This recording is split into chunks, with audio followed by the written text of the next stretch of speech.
जिस प्रकार की भाषा का इस्तेमाल हमारे पूर्व विधायक सुभाष सुधा जी कर रहे हैं, मुझे नहीं लगता कि इस प्रकार की भाषा कहीं प्रजातंत्र में कुछ स्थान होता है। खुला चैलेंज है कि आप इसकी जांच कराएं, सीबीआई से कराएं, आप हाई कोर्ट के सिटिंग जज से कराएं, हरियाणा प्रदेश की किसी एजेंसी से कराएं, हम उस जांच में पूरा सहयोग देंगे। उन्होंने 4 महीने पहले इनको हराया, तो उस हार को बर्दाश्त करें। इतनी बुखलाहट सेहत के लिए अच्छी नहीं। हमने तो पार्टी छोड़ी, आज तक भी उस पार्टी का सम्मान करते हैं जिनकी वजह से हमें सम्मान मिला। परंतु मुझे ये खुद बता दें कि इन्होंने कौन सी ऐसी पार्टी है जिसमें नहीं गए।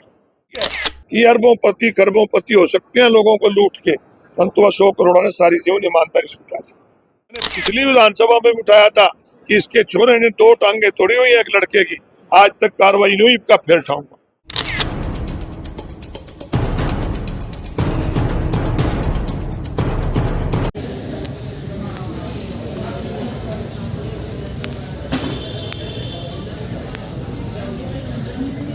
होने का काम करें, करने के लिए बहुत चुके हैं और चुनाव कार्यालय का उद्घाटन अरोड़ा जी ने अपने कमलों से रिबन काट कर किया है। माननीय अशोक अरोड़ा, माननीय पूर्व विधायक लाडवा चौधरी मेवा सिंह जी भी पहुंचे हैं। लोकसभा अध्यक्ष पूर्व मंत्री हरियाणा सरकार, प्रधान जी, साथियों, सुनीता नेहरा जी के चुनावी कार्यालय का विधिवत उद्घाटन किया गया है और इस अवसर पर कार्यकर्ताओं से कहा गया कि मजबूती से कार्यकर्ता चुनाव लड़े।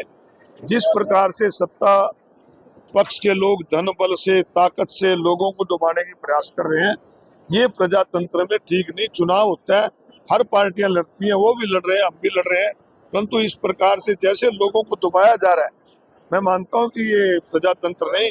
इस प्रजातंत्र की रक्षा के लिए भी कांग्रेस पार्टी को लड़ना पड़ेगा, क्योंकि कांग्रेस पार्टी ने ही इस देश की आजादी की लड़ाई भी लड़ी थी और हम एक मजबूती से लड़ाई लड़ेंगे और निश्चित रूप से हमारी चेयरपर्सन की उम्मीदवार जीतेंगे। सुधा जी ने आरोप लगाया कि अशोक अरोड़ा जी खुद जो है बीजेपी ज्वाइन करने के मुद्दे में और बात कर रहे हैं कार्यकर्ता। आपका टाइम हो तो नीचे बैठ जो, आप सारे खुल के बताता हूँ। आज देखिए, जिस प्रकार की भाषा का इस्तेमाल हमारे पूर्व विधायक सुभाष सुधा जी कर रहे हैं, मुझे नहीं लगता कि इस प्रकार की भाषा कहीं प्रजातंत्र में कुछ स्थान होता है। सबसे पहले तो उन्होंने एक आरोप मुझ पे लगाया है कि 21 लाख रुपए देके अमीन सोसाइटी में जो नौकरियां लगी हैं उसमें 21 लाख रुपए लिए। तो मैंने आज ही हरियाणा प्रदेश के मुख्यमंत्री श्री नायब सैनी को पत्र लिखा है कि एक जिम्मेवार पद पे रहने वाले व्यक्ति ने एक आरोप लगाया है और इस आरोप की किसी भी एजेंसी से आप जांच कराएं और जांच के अंदर जो भी कोई दोषी पाया जाए उसको कड़ी से कड़ी सजा दें, क्योंकि एक जिम्मेवार आदमी के आरोप लाता है तो कहीं ना कहीं उसके पास सबूत होंगे। तो मैं आज खुला चैलेंज है कि आप इसकी जांच कराएं, सीबीआई से कराएं, आप हाई कोर्ट के सिटिंग जज से कराएं, हरियाणा प्रदेश की किसी एजेंसी से कराएं, हम उस जांच में पूरा सहयोग देंगे और जो भी दोषी हैं उनके खिलाफ कार्रवाई होनी चाहिए। दूसरा, वो एक आरोप और लगाते हैं कि इन लोगों ने पार्टी छोड़ी, लोकदल छोड़ा, चौटाला को छोड़ा। हमने तो पार्टी छोड़ी, आज तक भी उस पार्टी का सम्मान करते हैं जिनकी वजह से हमें सम्मान मिला। परंतु मुझे ये खुद बता दें कि इन्होंने कौन सी ऐसी पार्टी है जिसमें नहीं गए। तो इस प्रकार के आरोप लगाने से पहले अपने गिरेबान में झांकना चाहिए और हार को स्वीकार करना चाहिए। हम पिछली बार इससे 800 वोटों से हारे थे, हमने स्वीकार किया हार को, लोगों ने का फैसला है। ये अलग बात है कि जो भ्रष्टाचार तरीके से उन्होंने हार को खुद अपने जीतते हैं, कोर्ट में चैलेंज किया है, परंतु आज तक ऐसी भाषा का इस्तेमाल नहीं किया जैसे आज वो कर रहे हैं। लोगों ने 4 महीने पहले इनको हराया, तो उस हार को बर्दाश्त करें। इतनी बुखलाहट सेहत के लिए अच्छी नहीं। मंत्री जी, एक और आरोप लगाया है नगर परिषद तनेसर के अंदर मेरे बड़े भाई स्वर्गीय श्री रमेश कुमार जी की दुकान थी, जो लगभग 50 साल से हमारे पास है। और जब सरकार की स्कीम आई कि जो पुराने किराएदार है वो आवेदन करें अगर वो दुकान लेना चाहते हैं, तो हमारी जो पारिवारिक म्यूचुअल अंडरस्टैंडिंग थी, अपने स्वर्गीय भाई का नॉमिनी होने के नाते मैंने भी उसका अप्लाई किया कि अगर हमारी बनती है तो हमें दी जाए।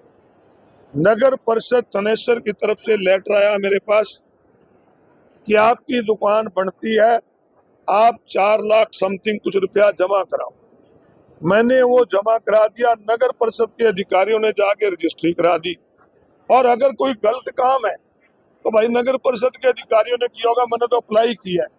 अगर इनको आज भी वो गलत लगता है तो वो 7 गज की दुकान है भाई, जब मर्जी कैंसिल कर दो, मन तो कोई दिक्कत नहीं। वो एक हमारी पारिवारिक दुकान है और 50 साल से हमारे पास है। इस शहर का बच्चा बच्चा जानता है, और जो भाई आरोप ला रहा है वो भी जानता है इस बात को कि वहाँ हमारी कपड़े की दुकान छोटी सी होती थी जो मेरा भाई चलाता था। ये ठीक है कि अरबों पति हो सकते हैं लोगों को लूट के, परंतु अशोक अरोड़ा ने सारी जीवन ईमानदारी से उठाई। एक चिट्ठी लिखी है मुख्यमंत्री जी को कि इस चीज की जांच हो, जो 21 लाख रुपए के इन्होंने रोक लगाया है। आपकी सरकार तो कहती है कि बगैर पर्ची बगैर खर्ची चली है, तो फिर ये किसकी पर्ची चली है, किसकी खर्ची, किसने खर्ची ली है, इसकी जांच हो और दोषियों के खिलाफ कार्रवाई हो। और जो इन्होंने आरोप लाए हैं उसका मैं वकीलों से सलाह करके कानूनी कार्रवाई भी करूंगा। मुख्यमंत्री सबका है, उसकी निजी दोस्ती हो सकती है। मुख्यमंत्री सुभाष सुधा का नहीं, हरियाणा प्रदेश का है, और हरियाणा प्रदेश की सारी जनता का है। और एक ये कहता है ना कि मिले नेताओं के भाई, एक बात सुन ले, पहले भी तनेसर की जनता के लिए मुख्यमंत्री से मिले, विधानसभा में मिलेंगे, आगे फिर तनेसर की जनता की कोई आवाज होगी, तनेसर की जनता पे कोई जाती हुई होगी तो फिर मिलेंगे। मैंने पिछली विधानसभा में उठाया था कि इसके छोरे ने 2 टांगे तोड़ी हुई है एक लड़के की, आज तक कार्रवाई नहीं हुई, इसका फिर उठाऊंगा।